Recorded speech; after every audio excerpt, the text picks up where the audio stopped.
It was the sound of silence that startled her. Not the silence of a peaceful home, but the hollow, echoing quiet of a life that had shifted irreversibly. The funeral had ended only hours earlier. The flowers were beginning to wilt. The sympathy cards lined a mantel like faded postcards from strangers who once knew your name. Sarah Mills sat alone in her study, a place she had once filled with words and imagination, now stripped down to stillness. She wasn't searching for anything, just existing, until her eyes fell on the old writing desk. The one Henry never let her open. Her fingers moved before thought caught up. A faint click. The drawer slid open, revealing a stack of aged envelopes bound by a red ribbon.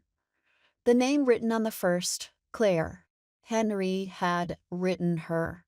Repeatedly, intimately, passionately. Sarah's breath caught.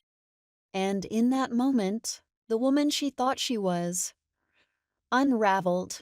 What do you do when the story of your life turns out to be a lie told beautifully? You go searching. Not for revenge, but for truth. This is that search. Chapter 1. The quiet after. The house was too clean, too quiet. After the funeral, the neighbors had left casseroles and well-meaning hugs. Then they vanished, like ghosts who never quite belonged. Sarah wandered the rooms of her home in slippers that whispered against hardwood. Each room echoed the life she'd shared with Henry. 42 years. A man she believed she knew down to his favorite tea and the way he hummed when he was nervous. She didn't cry much. Sarah wasn't the crying type.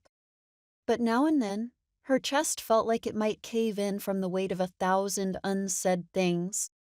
She entered his study out of habit, not intention. A small room, lined with books and smelling faintly of pipe smoke and lemon oil. His scent still lingered in the air, like a last goodbye. Then the desk, the drawer, the letters.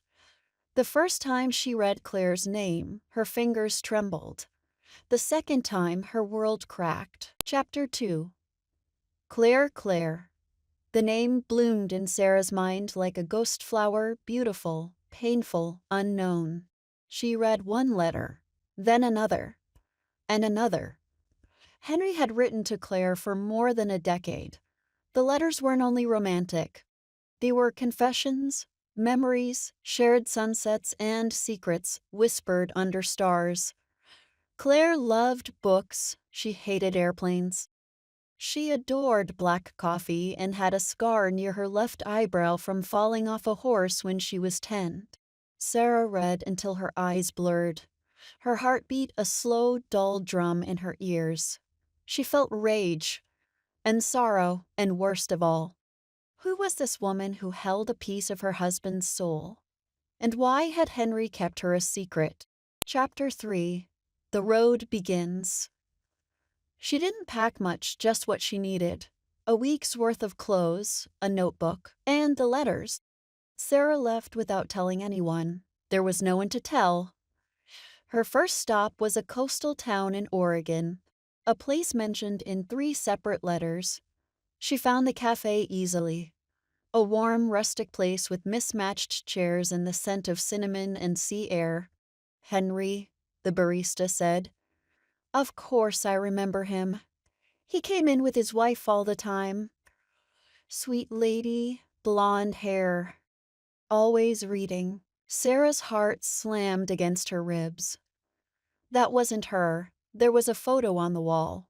Claire and Henry, smiling. Chapter 4. Ghosts in the sunlight.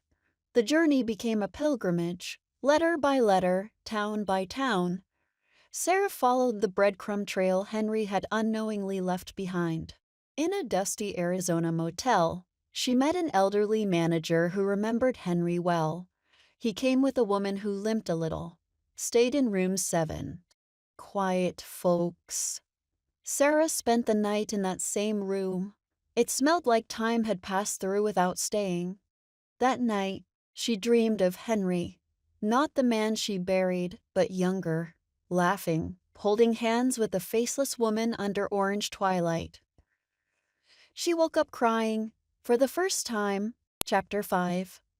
Letters and Lies in an Old Bookstore in Colorado. She found more than memories. The owner recognized Claire's name. Lovely woman. She used to leave poetry notes in books for strangers to find. Sarah found one.